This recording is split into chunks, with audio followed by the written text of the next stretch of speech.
Hey, everybody, welcome into another episode of the Ridge Hunter Outdoors podcast. This one is number 127. We got Grant Forney on this week from the Everyday Outdoorsmen YouTube channel. Grant has been producing content for the better part of the last decade, plus he has been in the YouTube outdoor landscape as it's kind of progressed and evolved and changed into what it is today, so he's got some really good perspective on that. We talked a lot of content stuff. We went kind of through his whole background in creating on YouTube and how it's changed and where it's going. Talked about the different kind of hunting that they do out in Pennsylvania as well. Of course, we got his background also, kind of how he got started in hunting. So I think it was a really good show. I think you guys are going to enjoy the conversation. So let's get into it on episode number 127.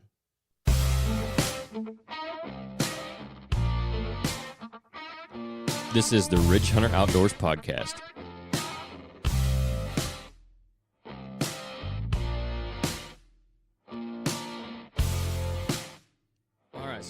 Let's just start right there, man.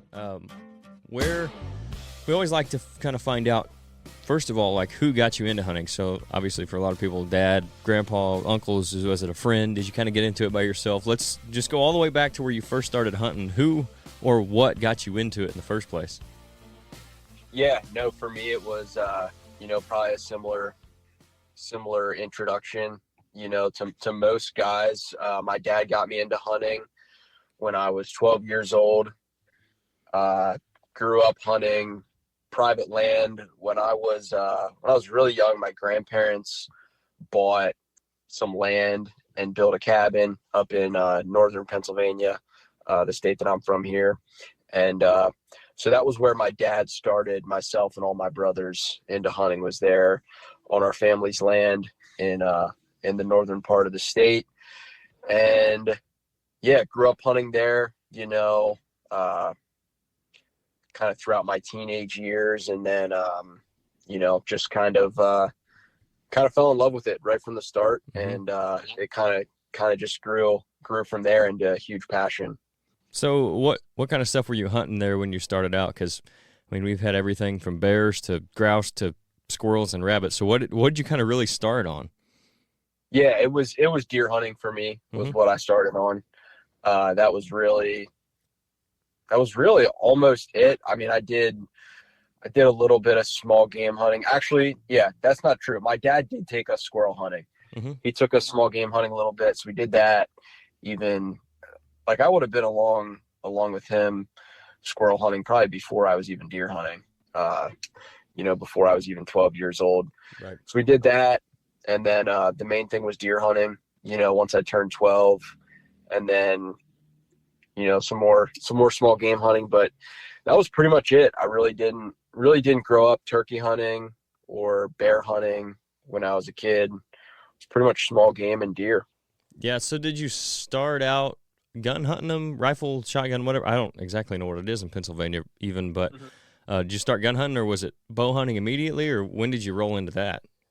Yeah, no, it was gun hunting. My first 2 years, I believe it was only gun hunting. And then I started bow hunting when I was 14. So I guess my third hunting season was when I started chasing them with the bow a little bit too. So that was a lot of fun. But yeah, first couple of years were just gun hunting. And I think that was, probably a good introduction. Not that you can't start off bow hunting right away, but it's probably good for me to kind of ease into it, just kind of learn, some of the basics from my dad about just deer and just the woodsmanship and everything, before jumping right into to the hardest means of hunting.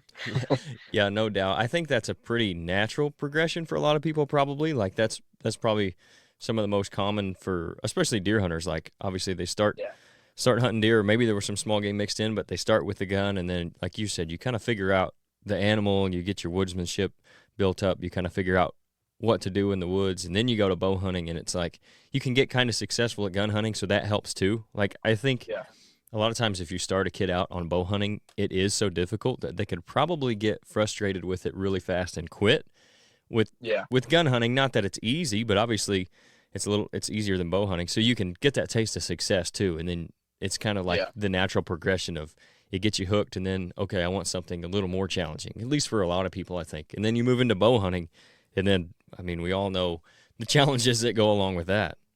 Oh yeah. Yeah, for sure. No, I totally agree. I think, that's a good progression for a lot of kids to kind of be on. And, even then, like even though I gun hunted a couple years before I bow hunted, obviously I still, just like most people, once I did start bow hunting, I mean, I had to make a lot of mistakes, to learn, and learned a lot of those mistakes the hard way. But, that's just kind of the way it goes sometimes. It is. I think you have to have that to become a hunter at any skill level, I guess, for lack of a better term. But like, the more mistakes you make, I think the better you get, as long as you're willing to kind of recognize them and pay attention to them and get better, right? Like, you're going to mess up. It's bow hunting. It's going to happen, but it's what you do after that. And I think that, again, just kind of a natural progression as a hunter to screw things up as bad as possible and then learn from it, move on, and get better.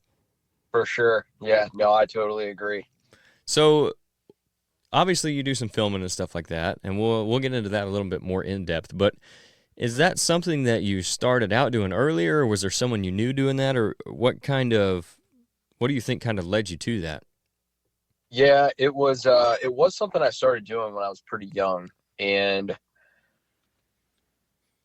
it's hard for me to pinpoint exactly one moment where I was like, I want to do this now, or like, it's hard for me to pinpoint exactly what it was that led me to that. Like, I remember just being a kid, like I always loved watching hunting shows on TV. Oh yeah. And I discovered YouTube, and that there was some hunting content on YouTube. Mm-hmm. That was back, so long ago, before YouTube was even really that popular. Yep. Like, YouTube still kind of in its early stages, and so there just wasn't a lot of hunting content on there. I kind of discovered that, and like, didn't even really realize until that point that like anybody could start a YouTube channel and start posting content. Mm-hmm. So that was kind of when I learned that. And at some point, around when I was 14, like I had been hunting for a couple of years, and at some point I must have just had the idea of like, it'd be cool to have a place to document all my adventures, hunting and fishing, whatever it is, just kind of all my outdoor adventures, and share them like with friends and family, and show some other people like, hey, here's this hunt I had, and like, or show friends that didn't hunt, show them my adventures, and, mm-hmm. and try to show them like a little bit of what I do and why I love the outdoors so much. And so, yeah, at some point I had that idea. And so that was kind of what it started as, was just a place to film adventures, a place to document them, share them with friends and family. And, unexpectedly, it kind of just grew from there, mm-hmm. Year by year. It really, other people started to watch that I, didn't really expect to watch. And, one thing led to another, and it just kind of turned into this thing I was really passionate about, just filming my adventures and mm-hmm. sharing them with people, and, trying to show people, like I said, trying to show people why I love outdoors so much, why the outdoors have been such a blessing in my life. And, just try to, be a good influence on people through my content. And, so that was kind of just how it progressed. It kind of just slowly was this long progression over like the last 14 years, I guess. And, so yeah, it's been a lot of fun. Yeah, that's didn't really, like I said, started off and never really had a plan for it. Didn't really have a plan for what I wanted it to become, mm-hmm. or, plan for what it is now. Just kind of like, it just kind of happened, on its own, just through me posting content and kind of falling in love with it. Mm-hmm. Yeah, that's something too that I think comes through, is when And whoever it is doing the video or has a channel or whatever, like when you have the passion for it, because we talked about bow hunting being a challenge all in itself. When you start trying to film stuff too, that adds a whole nother level to it. If Oh like, yeah, like you can just, anybody can go out there with a camera and film something and it be on camera, but like who knows what you actually got. But if you're, like you said, passionate about it and you're trying to do it well so you can share that with people, that's a whole nother challenge. And you do have to have that drive and want to do it, because if not, number one, you're not going to do it for very long because you're just going to get tired of trying to do it. And number two, nobody's going to want to watch it because you don't have the drive and the passion for it, and they don't see that. And I think a lot of people enjoy watching that aspect of it as much as whatever content you're putting out. Like if you're passionate about it and you love doing it, it definitely comes through. yeah, no, for sure. No, I totally agree. And yeah, you said it perfectly. Like if I didn't love doing this and if I wasn't passionate about it, like it would have been over a long time ago. Oh yeah. Like it's just way too much work Yep. to be doing it if you don't love it and if you're not passionate about it. So yeah, it's one thing to take a camera out there too and film something. That's work all in itself, but then it's even more work when you start trying to talk about any kind of editing and uploading and all that kind of in that space too. I mean, it's for sure. it is a big workload, and then you're trying to get out there and hunt throughout the season and put your time in the stand, and it definitely does become another, almost like a burden, but at the same time, like you said, you have the passion for it, so you continue to do it. Yeah. No, I mean, you said it perfectly. That's spot on for sure. So did you start out? Obviously, you started on YouTube, and I remember like exactly what you're talking about when kind of YouTube was first a thing, and there wasn't very many videos on it, and then it seemed like it took a while to get hunting videos on it, and even then, you're talking like 360p videos, you know, pretty low quality. Some, like one of the ones I remember on repeat that I used to watch was like a Luminoc video or something, just horrible quality, but it was like the best thing that I found on the internet, on YouTube or whatever. So like to see the progression of where that's come from, because like when we were kids, it was the Outdoor Channel, right? Like that's where everything was, or Sportsman's Channel, whatever else was on at the time. But then now there's so much good content on YouTube, and you've been, I mean, like you said, you've been kind of doing video and stuff for 14 years, so you've kind of had a front row seat, I guess, for how far that's come, just seeing it based on what you were doing and what's out there now. Yeah, no, it's been very interesting, you know, to see how things have played out, like from my perspective, because back then I just remember it, like you said, it kind of was all about, you know, the Outdoor Channel and the Sportsman Channel and the, you know, the hunting shows on TV. Even like DVDs and VHS at before that, you know? You're right. Yeah, those were big too. And, you know, when I first started posting a little bit of content on YouTube, I remember, I mean, you could not find that many channels that were posting hunting content. Like it was few and far between. There were a few, but it was not many, and it was nothing like it is today. And so, yeah, there's just been this shift kind of in the way that people watch their content now, you know, where it's kind of, you know, slowly over time it happened. Well, I guess you could argue that happened pretty quickly, but you know, people caught on to YouTube and started watching that, shifting away from TV, and so creators have done the same thing where, you know, hunting TV hasn't gone away, but you know, more and more people now are posting, you know, content online versus, you know, trying to start a hunting TV show. You know what I mean? So, you know, it's been, I think a lot of, like for hunting specifically, I think the viewers like a lot of the YouTube content. Like what drew them into that was just the authenticity in it and the, trying to think of what the word is. They could relate to it like a lot better than some of the hunting TV shows. And it's not that those shows weren't entertaining. I loved to watch them too. And like those guys producing those shows were producing them in a way, like I don't blame those shows for doing anything they did. They were producing content that, you know, that they thought was entertaining for viewers, and it was. And they did a great job. But once viewers had a way to watch content that was more relatable, I think a lot of people kind of gravitated towards that. Yep. Like just some of the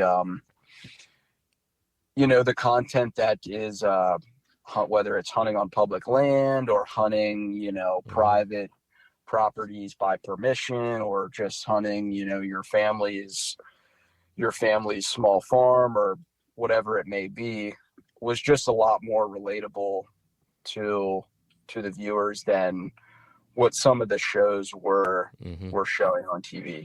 Yeah, and I, like you said, I understand what they were doing, and I get part of it. I think a big part of that was, obviously, when you're putting those shows on TV, you're paying a ton of money for that spot. So there has to be an aspect of it where you're like, you have to have your product placement. You have to talk about them, because that's how you pay for your shows. You sell these advertisements, right? And you have your sponsorship dollars. Whereas on YouTube, I mean, obviously you're wanting to do that to supplement what you're doing and try to make better content, but it's not the driving force, I don't think, like it is on TV. And there's, like you said, so there can be more authenticity to it, and you can you can go either extremely short form, which people like, or you can go a little more long form, because on TV you're talking, if you got a 30-minute show, then you're talking like 15 to 20 minutes of actual TV, maybe 15 of actual like hunting and all that. So you're missing so much, where you can get that on YouTube. I mean, if you put out a 30-minute episode, it's 30 minutes of whatever you filmed for that hunt or that week or whatever it is. Yeah. So I do think that plays a big role in it, like the difference in the content. And I think you're right. People do have an appetite for that authenticity, and it's something that's relatable, because, again, everybody likes to watch people shoot 200-inch deer on TV, but for such a big percentage of people that are hunting, that's not realistic. Yeah. No, I totally agree. And like maybe I shouldn't even say like for the hunting shows, I shouldn't even say like maybe authenticity maybe wasn't even the right word. Like it's not that those shows weren't, authentic. Like, right. They were real. They just weren't, they were just not relatable to most people. And so, I want to make sure I don't, oh yeah, want to make sure I make that clear. But yeah, no, I totally agree. So yeah, it's just, to go back to your original question, it's been interesting to see that, play out, over the years. It's certainly been interesting. And you now, you kind of hear people talk about oversaturation of content or whatever in the YouTube space, because there are so many channels and so much content. But in my opinion, there's still not an oversaturation of like really good content that people want to see. And it is that balance between like, okay, we want to be real and we want to show what's actually happening, but at the same time, there needs to be some kind of like production value to it. Otherwise, people are going to get bored. We have to keep their attention somehow. So while there are so many channels now and so much content out there, I still think there's a lot of space for good content creators like yourself that people are searching for. Because you go to the shows, and we met you at a show, and you talk to all these people, and everyone you talk to, and it's changed over even the last 3 or 4 years just going to them, but you ask somebody like, hey, you watch YouTube or you listen to podcasts, for example, and whereas 3 or 4 years ago, kind of a little bit, now it's like, oh yeah, I listen to them all the time, and I'm always looking for another good one, or I'm always, wanting to find another good YouTube channel to watch. So like, even though there are so many, everybody's always still looking for another good one. Our partners at Flambeau Outdoors have some of the best solutions in the industry for your decoy and storage needs. They're focused on innovation that matters, and they build their products to last. They're probably most known for their whitetail, waterfowl, and turkey decoys, and that's for good reason. They've got a lot of quality options at great price points in each category. The Boss Buck is a personal favorite of mine in their whitetail line, and I've been throwing their Stormfront mallards in front of duck blinds for years now. Don't sleep on their storage solutions either, though. Whether it's fishing tackle, firearms, ammo, or archery equipment, they've got you covered. They just stepped up their archery storage game, too, with the new Formula bow case. It might just be the best bow case on the market, and I'm really excited to use it this season and for years to come. Make the most of your time outdoors with Flambeau. Realism that gets results. If you guys plant food plots and you don't know who Grandpa Ray Outdoors is, you need to look them up. They specialize in providing the best nutrition for whitetail deer on your property, starting with the soil. They've got a full line of high-quality food plot seed and plant foods with over 14 different food plot blends to choose from. You won't have any trouble finding what you're looking for. They've got fall and spring blends, corn and beans, switchgrass, liquid fertilizer, soil test kits, you name it. When it comes to planting, they've got it. They're not just about selling their products, though. They were started in 2015. John, the owner, has been in the business since 1991. So with that knowledge that he's acquired, he's going to be able to answer any questions you have about what blends would be best for your specific property. That way you can achieve the best results possible. Like us, John and his team don't believe in a cookie-cutter approach to wildlife nutrition. They're going to treat you and your situation individually. We've used tons of their seed on client properties, on our own properties, and the results have always been as good, if not better, than advertised. That's why we partnered with them in the first place. If you want to, go to grandparrayoutdoors.com, use the discount code RHO podcast. That's all lowercase, no space, and you get 5% off your entire order there. You guys need to go check them out if you care about getting the most bang for your buck when it comes to your food plots. Yep. Yeah, no, I think you're spot on. I think, like you said, it is very, very filled with lots of people putting out content, but it's definitely not all good content. Mm-hmm. And like you said, I think there's still certainly room for more quality content. And that's like why it's still possible. Like you will still find, whether it's a YouTube channel or a podcast that just gets going now, or, just got going recently, that grows pretty quickly because they're putting out really good content, and they kind of found a little niche or something that makes them unique, and they do really got a good job at kind of that thing that makes them unique. And so yeah, no, I totally agree. There's definitely still room for more good content, and I don't think that that YouTube and podcasts and kind of the whole social media craze or phase that we've seen happen, I don't think that it's done growing. I think it's only going to probably keep going from here. Yep, I agree. And there are, you kind of said it there, like they find their niche or whatever. There's so many different routes you could go down, like whether it is the public land thing, or whether you're a private land guy, or whether you do a little bit of both, or there's so many different little groups or little spaces within the outdoor hunting space, like that you can find an audience and build a following and stuff like that, even with everybody else out there. And then, like you said, again, it's finding something that makes you unique as well. Right. Yeah. And that's the biggest thing, is just being yourself, and just doing things the way that, like if you're gonna create content, like just do it the way that you want to, and be yourself. Like don't do it, just as I don't know. I'm almost not sure what I'm trying to say, but you hopefully you get the point. Like, I think that's the biggest thing, is just, have your own style, and don't try to copy, anyone else's. You gotta be unique in your own way. And, like you said, there's a lot of different ways to do that. But like when I started creating content, I didn't, I think maybe one mistake people make is like trying to choose like a niche or a way to make themselves unique, when that's not even like who they are. They're just choosing that because they're like, oh, I see a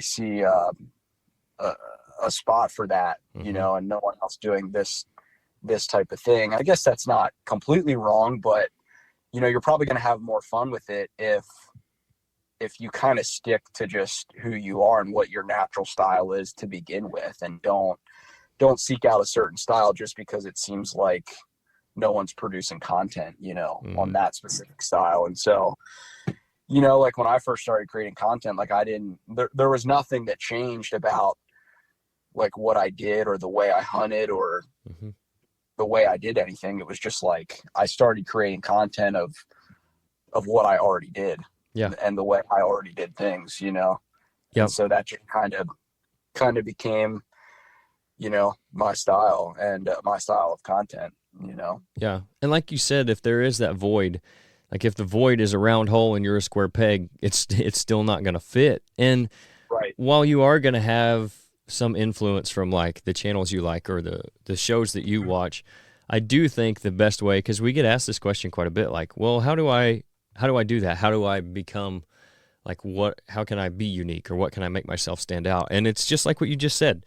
Just be yourself and do your thing, because us as individuals, we're all unique in whatever own little way Right. we have, you know. So like if Yep. you're being yourself, while yes, there are some things that are going to be inherently similar to other channels potentially, and most of the time, I mean, we're all doing similar stuff, so there are going to be some overlap. But if you're just being Yeah. yourself, no one else is going to be exactly like that. And if That's right. people like Yeah. that, that's how you're going to grow. That's, to me, that's the easiest thing you can do to create something unique, is just like you said, be yourself and do it the way that you want to do it.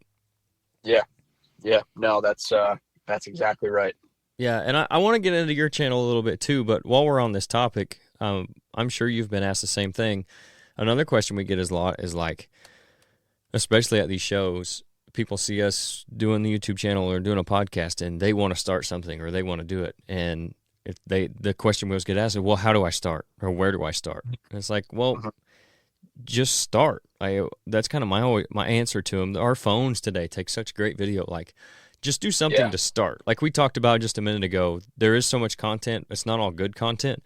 Even most of the good content didn't start out that way. Like they started Yeah. somewhere and then they grew and got better and better and better, right? So like just start and make those mistakes in that, just like you did when you started hunting, and then learn Yep. from them and grow from them. Do your research, talk to people, meet people, and try to get better at it. But that's what we always tell them. I'm sure you've been asked similar questions. Yeah. No, and we have been asked that, and you're exactly right. Like you cannot start or tell yourself, well, I'm gonna wait to post content until I have something filmed and edited that's like, you know, TV quality and this Mm-hmm. masterpiece of a production. Like it's just not realistic to do that. You just have to get started somewhere, and that's how it is, like you said, for anyone who has done anything like this. Like you just have to start somewhere, and you're going to learn as you go and improve as you go. Mm-hmm. Like it's been a crazy journey, you know, for me, just you know, what I've learned since I've first started filming content, and just Mm-hmm. you know, you just learn as you go. And it's like you said, you just got to get started in some type of way. You know, don't worry about how awesome the quality is Mm-hmm. from the start. Yeah. Yeah. And that's you just kind of started on a little bit there. I want to talk about, or have you talk about kind of your journey from when you did start filming content to now. What's kind of that evolution looked like for you from, and I know you said you kind of started doing it to show friends or family or whatever, and then you got more people watching it. But like, as far as the filming and the editing aspect of it, when did you really start to dive into that stuff, and what did that look like from the beginning to where you are now? Yeah, I would say I gotta go. This is always fun to answer questions like this because I gotta go back into my memory far. But Yeah, right. but yeah, I first started filming, you know, on I gotta remember, like the first year I even ever started posting content, it was like I was basically just carrying a camera in the woods with me, like one of my dad's old cameras that like ran on a disc. Mm-hmm. And I was just kind of carrying that in the woods with me to film like different things that I would see. I wasn't even set up like with the proper equipment yet to like try to self film a kill shot, you Mm-hmm. know? So just kind of carrying a camera around that first year, filming some stuff, kind of just piecing some videos together of like wildlife I would see in the woods, and like filmed some fishing that year and stuff like that. And then the next year, I think it was my second year, that I upgraded the camera slightly, had a camera arm to like properly, or at least attempt to self-film a hunt, and also had editing software on my computer to be able to actually do a little bit more to, piece together, right. some type of a decent video. And I did that, I ran with that setup for, I'm trying to think, probably, maybe 3 or 4 years, or maybe 4 or 5 years, even something like that. And, each year just kind of tried to, just fine tune my skills. Like, as I started to see that more and more people were watching, as I started to learn, like, hey, this is something I really enjoy doing. I tried to improve at it. Like, naturally, I just wanted to get better at it. And so I tried to just improve my skills with filming and videography, as well as editing, and just, improve my skills at just being on camera, things like that. Anything I could do to do a better job, I was trying to do it. And then around, let me think. Yeah, probably, like I said, maybe had that set up for like 5 years as far as my equipment. And then around 2017, some point when I was in college, me and a couple other guys kind of dove in a little bit more and started upgrading our filming equipment, our cameras. So we bought a better camera at that point, started adding in some GoPros and second angles for our hunts. And so that was kind of when it became even more serious. Yet it's really been that way year after year. Like, it just kind of progresses over time. But that moment, kind of committing to spending a little bit of hard-earned money, on upgrading the equipment, was definitely, an investment, and kind of a moment where I was like, all right, like, this is going to be more serious now. If we're gonna upgrade this, and start investing a little bit of more money into it. Right. Yeah. And so then a couple years after that, I would say, almost every year, maybe not every year, but, slowly we've just upgraded our equipment and cameras, over the years, or added or tweaked it, I should say, right. With different things, and added a couple more cameras into the mix a few years after that. And then, recently here we've been running with the same equipment here for the last number of years. Upgraded, like I said, tweak some things, upgrade some second angle cameras, or, little gadgets here and there. But, so yeah, been just like everything else, been a progression for sure. No doubt. Always, every year, just tried to, even aside from the equipment, like, just trying to kind of fine tune your skills, as you learn more, and as you make mistakes, and just kind of, learn as you go. Yeah.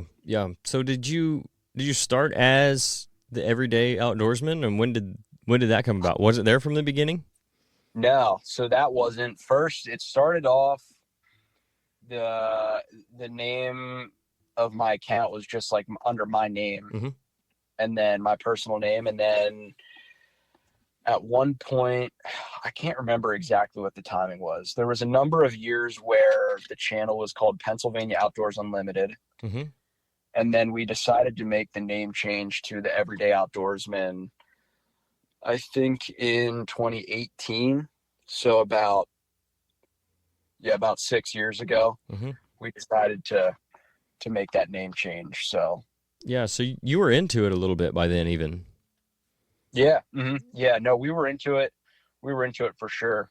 So yeah, we just kind of made the decision that a different name would maybe,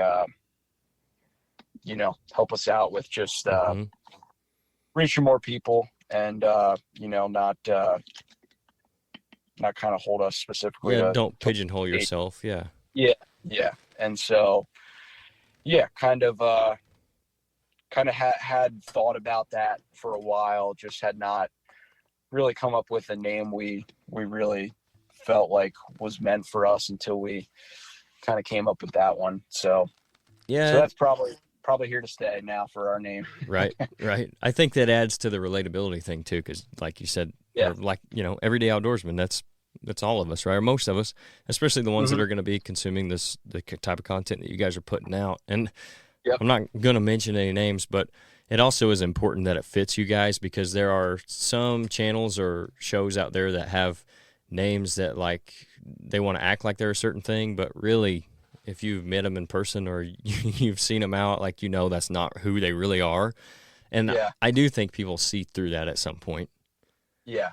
No, exactly. Yeah. No, you're right. And when you put so much content out there, like, there's no hiding. At some point, it's gonna show who you really are, what it really is. So, like, it's important to come up with something that does fit you, because once you lose those people, like, over something like that, they're not coming back.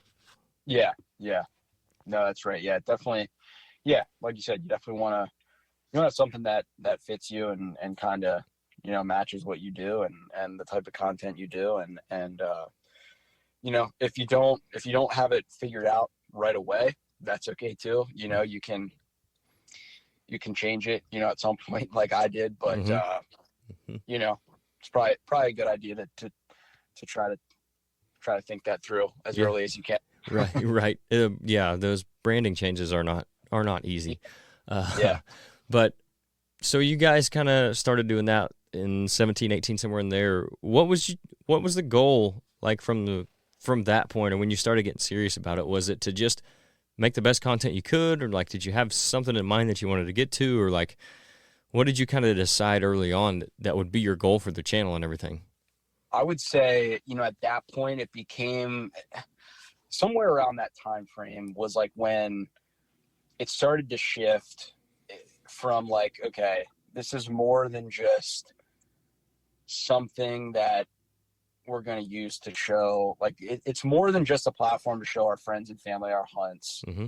And it's a little bit more now than just for our own enjoyment. Like, at that point, the goal kind of became, like, there was a realization I had that, like, I had a platform that I had an opportunity to influence people with. And so, at that point, the goal became, like, let's use the platform that we have in a positive way to, hopefully show people, kind of like I mentioned earlier, show people why we're so passionate about the outdoors, why the outdoors have been a big blessing in our lives, show the fun that's in hunting in the outdoors. And if we're reaching some people and having some people watch our content that aren't involved in the outdoors, hopefully inspiring those people to maybe want to learn more about it, or at some point give it a try.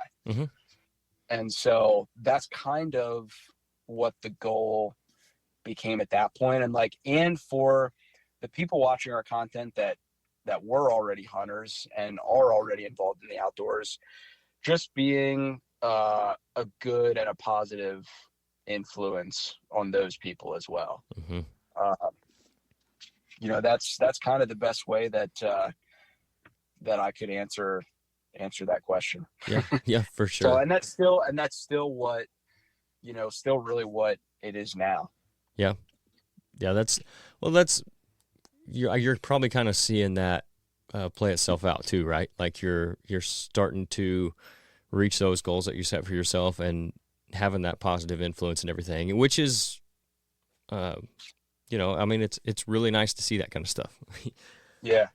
Gratifying, I guess, in a certain way. And a lot of times that's kind of used with a negative connotation, but definitely positive in this aspect. Yeah. Yeah, no, for sure. It's been, it's definitely, definitely something that I'm thankful for, to kind of have the opportunity to to post content and have people watching it and enjoying it and having an influence on people, and just to, yeah, like just kind of thankful for that opportunity. Yeah. And so it's something that I don't take lightly, and take it pretty seriously and try to do the best that I can with it. Yeah. So there's obviously a lot of people that do watch you guys' content, but I'm sure we got some listeners that don't. So if they're sitting around, again, looking for that good content, what brings them to the Everyday Outdoorsman channel? Obviously, you've kind of touched on some things that you guys are trying to do, and we talked about on being unique, just being yourself. But what is that about you guys that people enjoy, or why they should come watch your guys' channel? Not to put you on the spot, but no, that's okay. Yeah. So I would say what we do is, we're posting, our main thing is we're posting deer hunting content. Some other times of the year, we'll have some other content like turkey hunting and some fishing, but our main thing we're doing is deer hunting content. And I would say specifically what makes us unique is we don't really have, when it specifically comes to our deer hunting, we don't really have one style that we stick to. We do a few different or several different types of hunting. So we're located, we live in PA, so we hunt Pennsylvania. We also hunt Maryland, and we hunt some public land. We hunt some private land. We hunt some big woods and mountains. We hunt some farmland, some flat land, some rolling hills, places with woodlots and fields. So we hunt a lot of different terrains, a lot of different, just a lot of different places and scenarios throughout the hunting season. And we gun hunt, we muzzleloader hunt, we bow hunt. So it's kind of like, in some ways, it seems like we kind of do it all. Like when it comes to deer hunting in our area, we kind of do a little bit of everything here, within a few hours in every direction of where we live. Yeah. So you got a little bit of something for everybody, kind of. Right. We kind of got a little something for everybody, and we don't really, I would say what makes us relatable is, we do have, hopefully something that everybody can relate to. And I think another thing too that makes us relatable is we don't really travel much to do hunts that are far away. Some guys do that, and that's fine. And I'm not saying I'll never do that, but I would say most hunters, what they do is they hunt the majority of the deer hunting season, close to where they live. They're hunting the public land that's within a day trip from their house, or they're hunting, a farm they have permission on that's, not too far from where they live. And that's, for the most part, that's exactly what we're doing too. We're not, 1 year deciding to take a trip and hunt, go down south and hunt. And the next year we're hunting the Midwest. And the next year we're hunting the Northeast. If that's your style, that's fine. And I'm sure there's a lot of fun things about that, but, that's not really our style. So I think that's one thing that makes us relatable, is kind of just sticking to our home area and our home turf, and kind of learning and trying to get better at hunting these areas, right around us. Yeah. No, that definitely makes sense too, because like you said, most guys they're getting off work on a Friday afternoon, or they're going out on a Saturday and a Sunday to hunt, and they're 20, 30 minutes from the house, because that's where they can go hunt. And not everybody, a majority of hunters don't have the ability or the time to go out of state or travel a long distance to do it. And like you said, it is entertaining to watch, and I want to do some of it as well. And I got buddies that do it, and it's definitely something that I want to pursue at some point. But most people, and like right now I'm one of those people, just can't take the time to do it, Yep. whether it's away from work or family or both, whatever it is. Most people are hunting 20, 30 minutes from their house, and they're Yep. doing just like what you're doing. They're trying to figure out their own little space and hunt it the best they can and try to be successful on that, not worrying about all kinds of different places where they might be going to hunt. Like, even if it's a little Yeah. public land spot, most of their hunting time is put into figuring out that public area and where they can go get away from pressure and find those deer on it and be Yep. successful in their area. If you guys are looking for your own piece of ground to manage and hunt, Rodney Hawkins is the guy you need to talk to.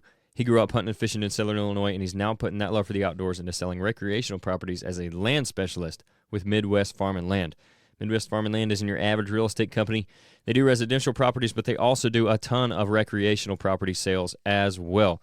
Rodney himself sold over $7 million worth of properties last year alone. They've got agents like him all over Illinois, so they're really a local company with a national reach. For more info on them, what might be available, or even getting your property listed if you're looking to get rid of one and maybe get into something else, you can contact Rodney directly at 618-925-3153, and he'll get you taken care of. He's also got his own company called RHO Outdoors that currently has products from Radix Hunting, Tactacam trail cameras, Camo Dust, and he's adding new stuff all the time. So if you're interested in any of that, go over to their Facebook page, RG Outdoors. Email them at rgoutdoors@yahoo.com. Or again, just call Rodney directly at 618-925-3153.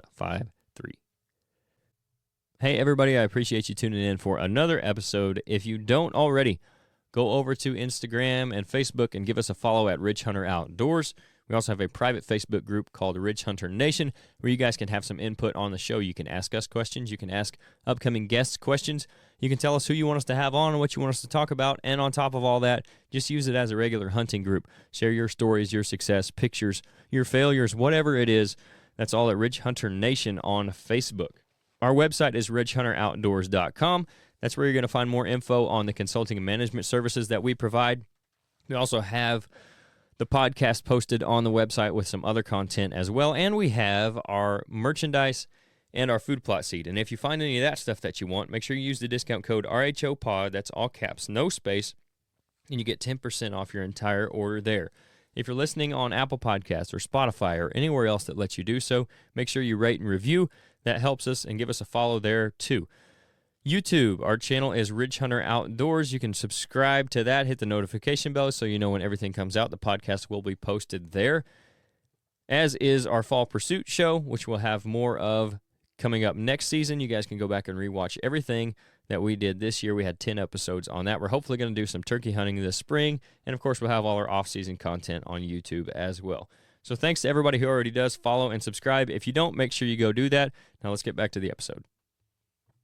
Yep. No, and I'm totally with you. Like I will probably do some hunts in the future where I travel, and I think everybody has like an adventurous side in them where like that kind of stuff is fun to get out and see new places. And Yep.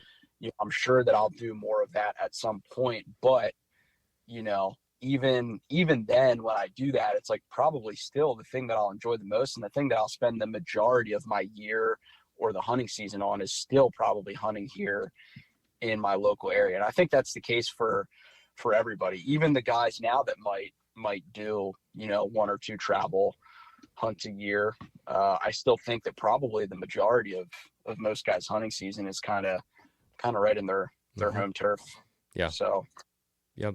So what do you guys got coming up for this year? You guys got anything you're doing off-season wise, or even during the season where maybe you got some specific deer you're after, some storylines or something like that? What do you guys got coming up for the channel? Yeah, no, that's a good question. I would say, big picture, it's a pretty average year for us, or nothing too crazy happening. Mm-hmm. We, like, when the hunting season ends in January, we hunt pretty much the whole way through the end of January in Maryland. We really we're the type of guys where like we like to stretch our deer season out like as long as we can, just because like we just love it that much. So like Yep. we're hunting till the very end, in Maryland, late January, like doing some deer drives with friends down there, and hunting them late season, does or, even bucks. But once that ends, like in February and March, we're getting out, we're doing the postseason scouting that, a lot of guys do. We're bringing in trail cams, we're shed hunting. So we've done that, over the last few months. And then we even do that really into April too. Mm-hmm. And then once the spring starts coming, we do a little bit of fishing, a little bit of turkey hunting. So we've been doing that about the last month or so. And then about now is when our minds kind of start shifting right back to deer. Yeah. So yep. like over the next 3 months here, we'll start getting all our trail cameras out for the year. Probably not too much in June yet. Maybe a little bit towards the end of this month is when we'll really start getting out there a little bit more. But we'll start getting cameras out and doing, some summer scouting mm-hmm. on some of our public land pieces, like especially the ones that will hunt early season, like in September. Mm-hmm. Those are the ones where we'll kind of focus our time for the summer scouting. And then, just stuff like, tweaking some tree stands, like on our private land spots. I have a little bit of that to do here this summer. And then, other than that, as far as like storylines coming into the fall, there's one deer that I'm hoping survived last hunting season that I'll be after if he did survive. So I'm looking forward to seeing mm-hmm. what happens with that. Mm-hmm. That's on a public land spot here in Pennsylvania. And I'm actually excited about the spot that I hunted that deer. Even if that deer's not alive, I'm excited about the area that I hunted him in. So looking forward to getting a couple cameras in there, mm-hmm. kind of monitoring that deer or any deer that are in that spot. And then outside of that, I've got some deer on some of my private land spots that I know survived mm-hmm. last year. So I'll be back hunting those deer again. I've got a few deer on private land that I've hunted now for at least 2 or 3 years. Some of them are getting pretty old. So they're going to be tough ones to figure out, but yep. I'll still give it a whirl for sure. So that's kind of what our summer and fall will be looking like. We're not doing anything too out of the ordinary, for our hunting season. Just going to be hitting it hard as always here in Pennsylvania and Maryland. Just getting out as much as we can, having fun with it, and doing what we all love. Yeah, no doubt. So we've had Steve Shirk on the show several mm-hmm. times, and obviously he's from out there in Pennsylvania as well. Yep. And he talks about a lot of the public land stuff that you guys are doing as well. And that, from where we're at and from a lot of places, that big wood stuff out there where you're at is just a different ball game. Yeah, it is. No doubt about it. The big woods is a challenge. It can be low, depending exactly where you're at. It can be low deer densities. Mm-hmm. Not always. You can, depending where you're at, you can find some more deer, but it can be low deer densities. But there's also some big deer now, like in the big woods of Pennsylvania. You can, if you put the work in, you can really find some pretty special deer now. Mm-hmm. In a lot of areas of our state, as heavily hunted as it is, we do have some big deer now. They're not behind every tree, right? But if you work really hard, you scout really hard. If you're a public land hunter, if you really put in the scouting and and learn your areas that you're hunting, and get away from other people, you can definitely find some big deer. But you're right, it's a different ball game when you're hunting those bucks.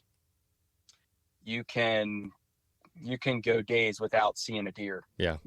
And on the third or fourth day of hunting, the first deer you see is is that monster you're hunting.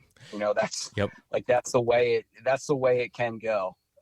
That's hard for a lot of people throughout the whitetail range to grasp, because like, just sorry to cut you off, but like sitting there for a couple days and not even seeing a deer, when so many people that hunt whitetails are like throughout the Midwest or even in the South where they might not have big deer, but there are so many deer. That's one thing to me that makes it so much different, is you could literally sit there for 2 days and not see a deer. And then, like you said, the first one you see could be that shooter, but it's just different. Yeah, no, it totally is. And it's not, it's not always like that. We still do have days in the big woods where you're in them, and you're seeing a lot of deer, but it definitely can be the other way around. And it really, really starts to affect you mentally and play mind games with you, because you really don't know, like, especially like during the rut, it's hard to know like what's going on. Like you start second guessing, like, what phase of the rut what phase of the rut is it in, because like, I'm not seeing what I'm supposed to be doing. Like, is everything happening and I'm just not seeing it because I'm in the wrong spot, or are things not happening right now? It's just so hard to kind of know, like, what's going on, and if you're doing things right, if you're not seeing anything. And so it makes it tough, but you just gotta kind of use your best judgment and stick to your guns and trust your hard work and just try to hunt it out. Yeah, no doubt. So I want to go back a little bit to your filming. You've been doing this for a little while now. So what is like the craziest hunt that you've filmed and put out, or what's like maybe just your favorite hunt, that something that's happened, or a big deer or whatever that you've been able to film and get it all on video, or maybe you almost got it on video? You know what I mean? What's kind of something crazy or your favorite hunt maybe? That's a tough one.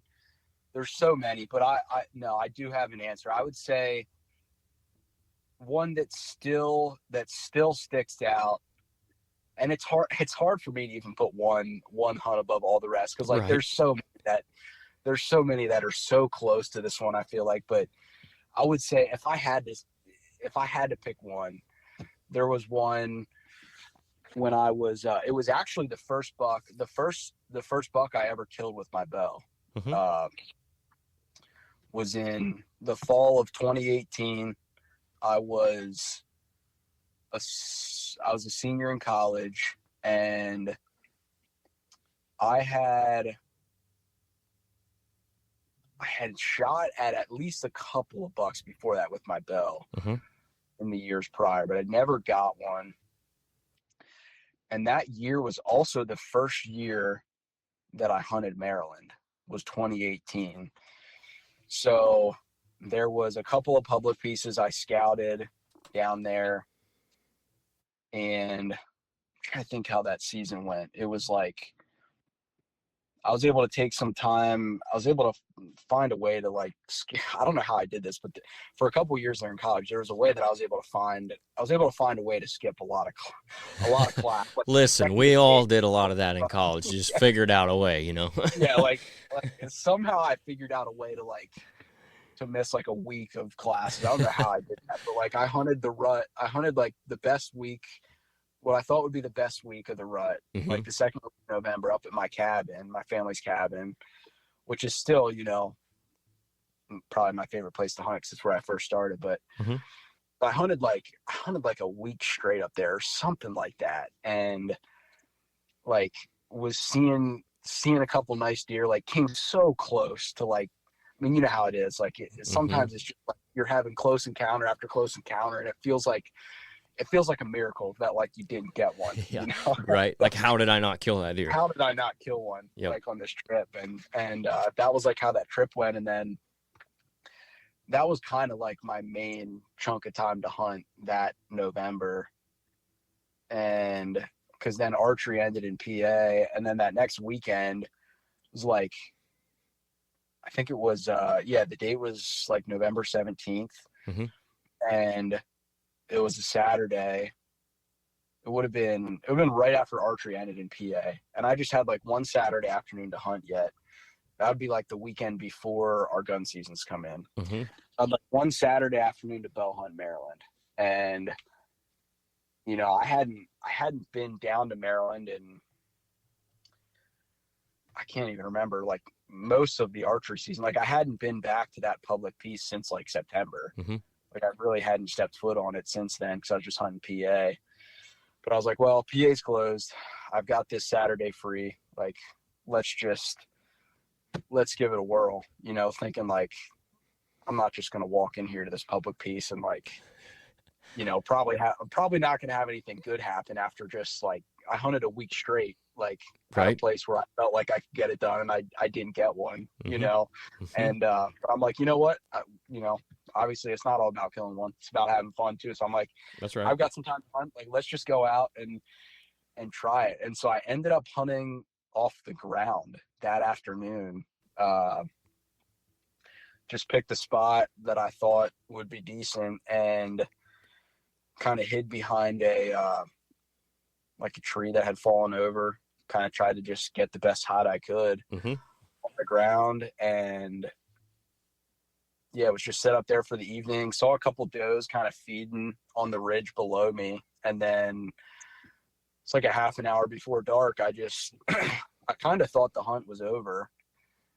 And I just heard a deer cruising through the woods and looked up, and there's just like this big wide 8-pointer like cruising through this. Like I was sitting in pretty open woods too, and this was just cruising like right at me. Like he was just like on a string, like literally right at me.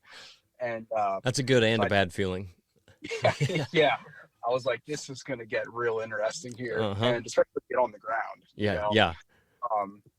And so I started filming him coming in and grabbed my bow and got ready. And yeah, he could not have been on more of a string right to me. Like if I had been up in a tree, like it would have been one of those things where he would have walked right under the base of my tree, you know, and basically touched my tree. But since I was on the ground, he got in.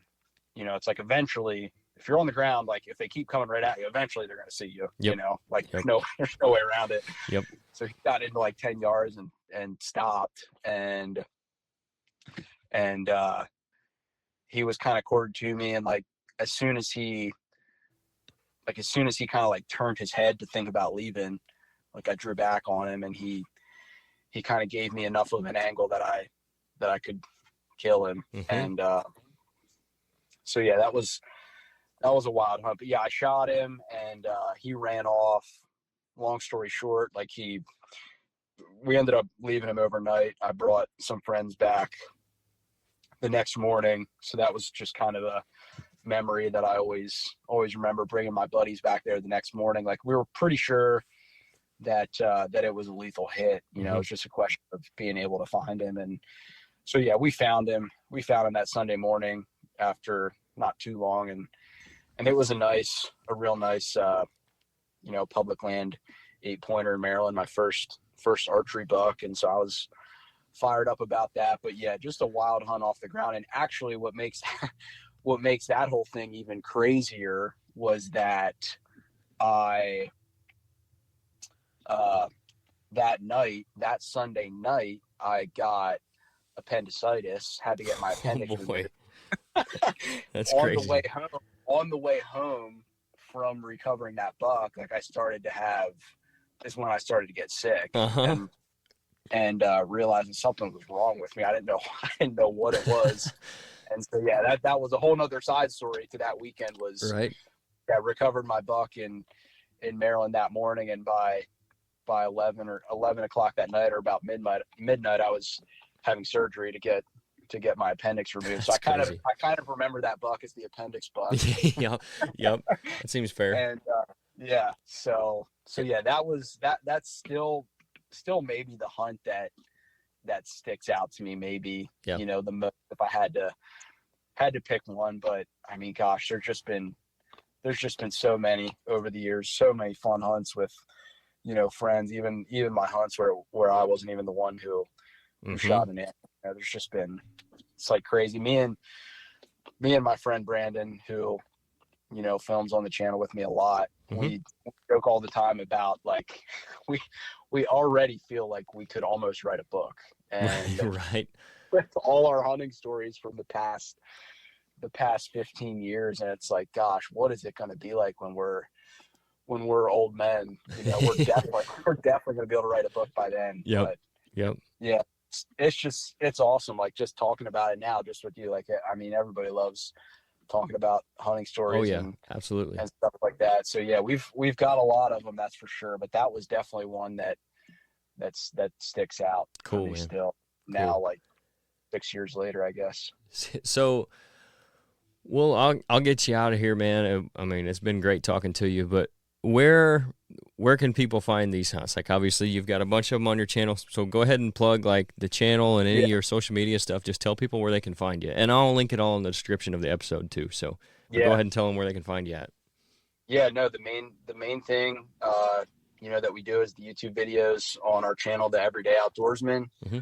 and then you can find us on Instagram and Facebook as well, at the Everyday Outdoorsmen. So, we're posting reels and pictures on Instagram and Facebook, and some stories, just kind of mm-hmm. Updates on what we're doing throughout the season. And then on YouTube, we're trying to stay pretty up to date as well, like getting our content out as quick as we can. Obviously that's a little bit less live, so to speak, than it is on the other social media platforms. But usually we're able to get hunts out relatively quickly after mm-hmm. they happen. So yeah, that's where you can find us. Awesome, man. Well, I appreciate you taking the time this evening to talk to us, and it's been a lot of fun. We kind of went down a little bit of a rabbit hole on I guess the YouTube and filming stuff, but I think people enjoy that because, like I said, I always get questions about it. But again, thanks for talking to us tonight, and we'll have to do it again sometime. Yeah, no, absolutely. And thanks a lot for having me on. Really appreciate the opportunity to come on here. So thanks for that. It was a lot of fun, and I'm definitely willing to do it anytime again. All right, man, we will.